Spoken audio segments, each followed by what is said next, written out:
aproximadamente a las 13 horas, decenas de mujeres se concentraron en la calle de Liverpool frente a las instalaciones de la Secretaría de Seguridad Ciudadana para pedir justicia por la violación que presuntamente 4 elementos de la Secretaría de Seguridad Ciudadana cometieron en contra de una joven en la alcaldía Azcapotzalco.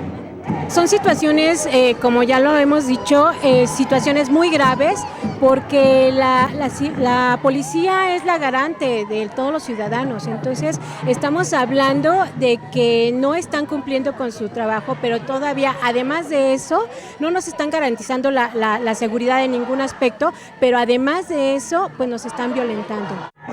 Al cabo de algunas horas, las manifestantes ya comenzaban a caminar hacia las instalaciones de la Procuraduría General de Justicia de la Ciudad de México, cuando algunas comenzaron a pintar las paredes y vidrios del edificio principal de la Policía Capitalina, lo que provocó que Jesús Horta, secretario de Seguridad, saliera para dialogar con los manifestantes y a pedirles que no vandalizaran las instalaciones. Decidimos concentrarlos para que se dé la investigación sin que haya ninguna intimidación, ningún riesgo de que alguien se vaya a fugar o algo, ¿sí? O sea, la investigación absolutamente con todo el rigor y sin proteger a nadie. Lo único que quiero decirles es que de mi parte como titular de esta institución es que estamos totalmente del lado de su demanda, de que haya justicia.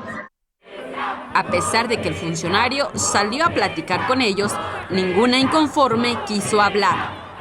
En las imágenes, Joel Arias, Saray Mariscal, 21 Noticias.